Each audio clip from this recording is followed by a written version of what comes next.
There are the people, drugs, hijacking, carjacking, gang rape.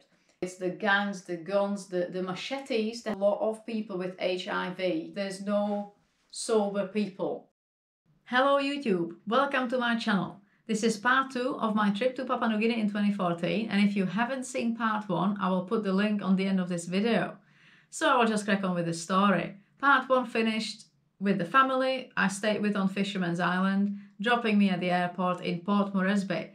So I'm there on my own. I only have flight ticket booked to Goroka, which is this little town up the mountains, and I have a flight ticket back in about 6 days. I don't have anything else planned. I do have like 3 addresses of places I could potentially stay.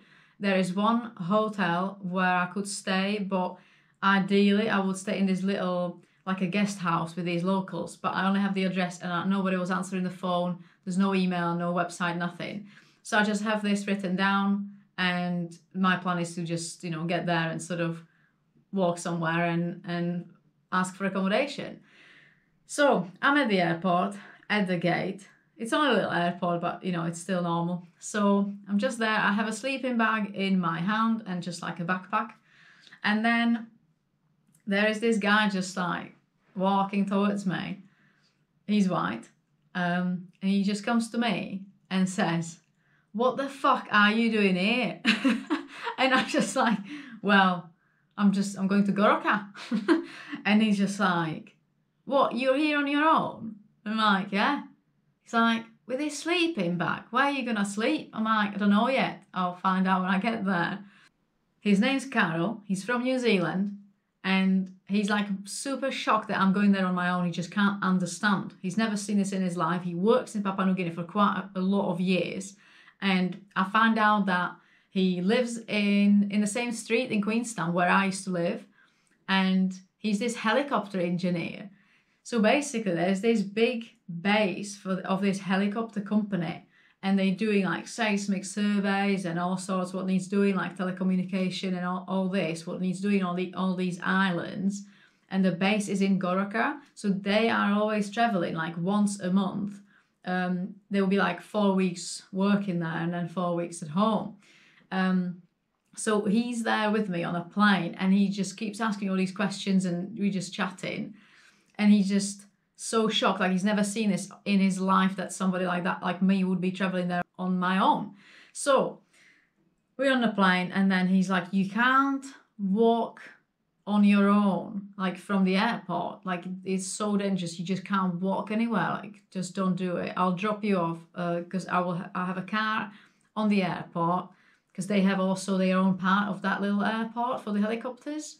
There's also another white guy on the plane. He's Australian, and he gave me his number and told me that he stayed in this little hotel quite close to the airport, and if I need anything, then I can just give him a ring or just text him. So these are the important people for me at that moment. So we get there, I stick to Carol, he seems all right. I'm waiting for my bag. It's just like this tiny little airport, so you get off the plane and there's this table and they just put in your bags on the table. So it's just like a few security people and that's it really, just a few staff. You just have these 2 guys mega worried, like looking at you like, "What are you doing here?"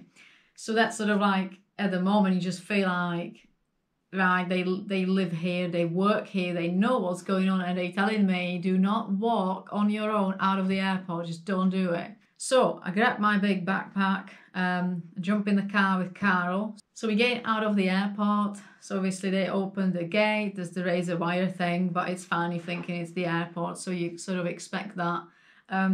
There is no like paved road, everything's gravel, because there's actually not many roads in Papua New Guinea overall, but there's only one proper road going through Goroka. Everything else is just like a gravel, like a bit of a fire road sort of thing. I'm pretty sure things will change now, because like the development and everything's every year like going on and on. So anyway, at the time, gravel. And so many people, there's so many people wandering everywhere. And they walking so slow. You just looking at it, you're thinking, like, they have no idea about time. Like, what's going on here? The place where I wanted to have a look for the accommodation was literally not even, I would say maybe 700 meters, like from the airport gate. So literally just going left and then right around this one corner. So it was really close, and Carl still did not let me to walk. Like that's how mental it is there. We turn around this one corner. There are like 2 security guards. There's this gate. We wouldn't even open the window. So they would let us in. Yeah, then they shut the gate. I would get out and sort of ask them if there's anywhere to sleep. So this was just this address I found somewhere online. I can't remember where now. And it's this normal building. And there's this just woman. So I gave her some money, and basically when Carol knew that I have accommodation, he watched me to go into my room, and he said, you need to like lock yourself. He said, just lock yourself like all the time. And obviously I had his number. He offered me about 100 times that if I want to stay with them.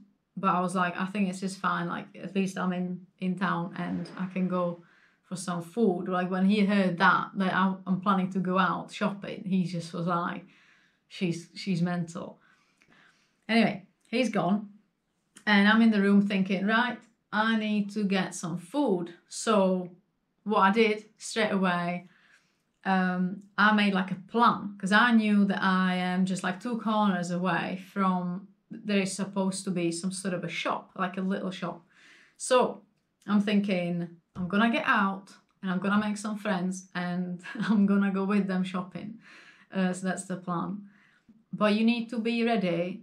In case you get into trouble, you need to have some money like ready to give people, like in case you sort of get in trouble. And you also don't want to show too much money. You can't have camera with you.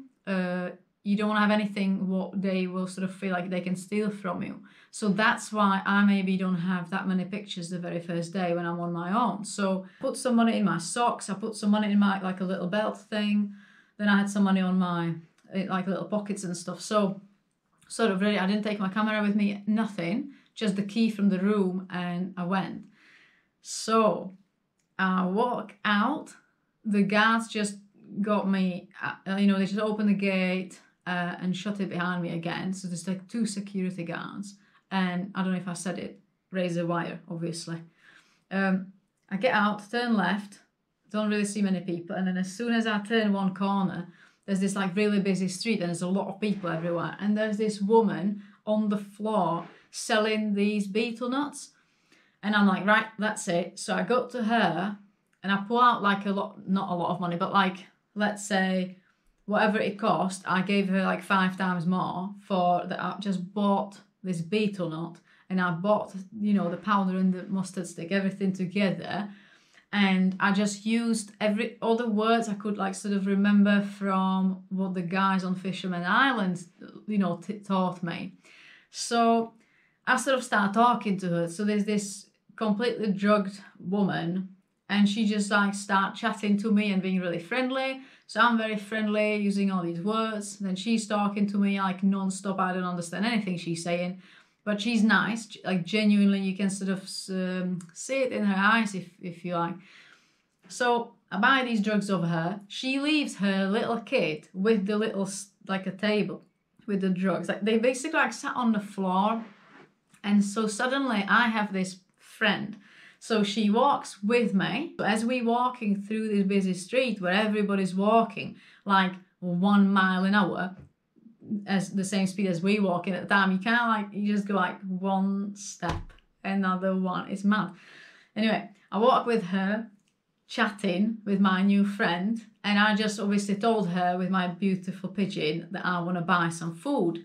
So she walks with me. We get to this little shop. It's crowded, and you just on front of it.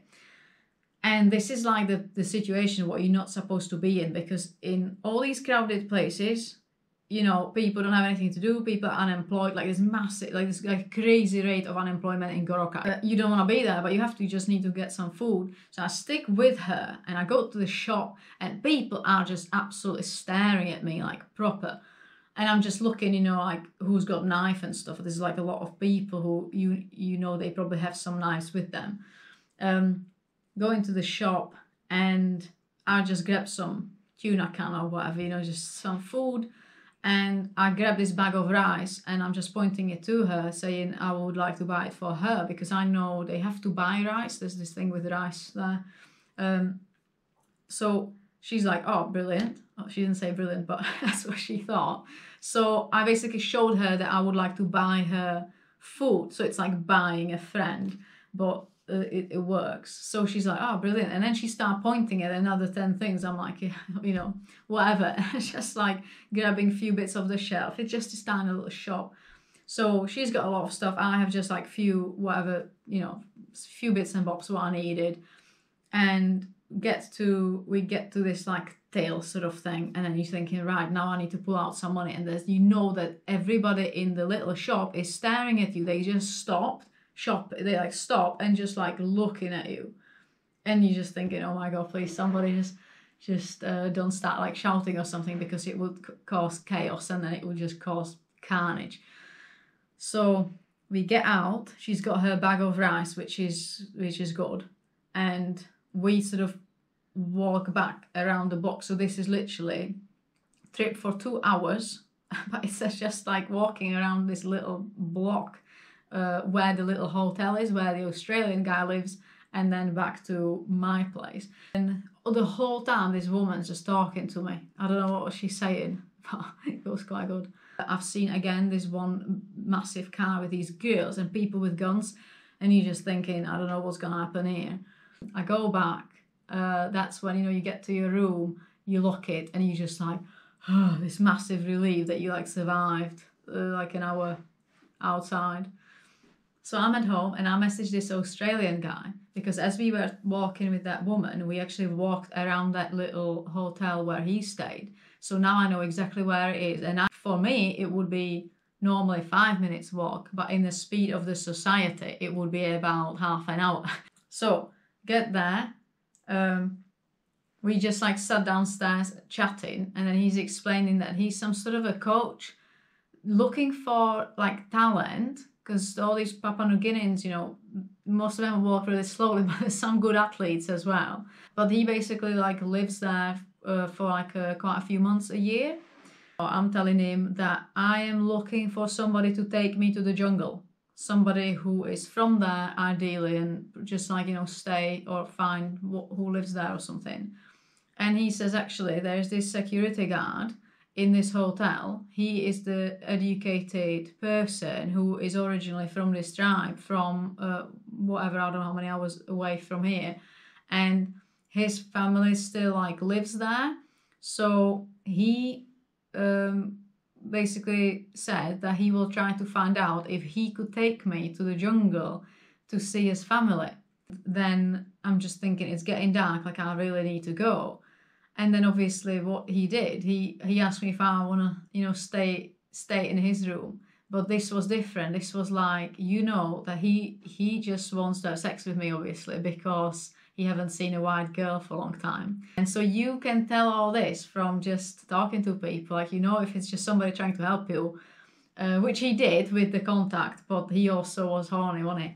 So I'm like, no, I'm gonna rather risk going home in the dark than going with you upstairs. Like, that's not happening. So he got me 2 security guards who work for the hotel to walk me these, I don't know, another 700 meters back to my place. And I get a text in the morning from this Australian telling me that I'm gonna be picked up by this security guard in half an hour, and he will be with his cousin, and they're gonna take me to the jungle. Brilliant. So I get ready. I know that we go in somewhere direction to Mount Hagen, which is another town up the mountains. It's about, I don't know, a few hours on this highway, which is the most dangerous road in Papua New Guinea, where these rascals, they call them rascals or bandits, hijacking cars, and like they make these traps and sort of like make you stop and then rob you and all sorts. So you just have to get a bit ready. I decided to make more shorter videos so it's easier to watch. In the next episode, I'll be talking about going to the jungle and visiting a human open grave. So click here to see episode 1 and click here to see episode 3. Thanks for watching!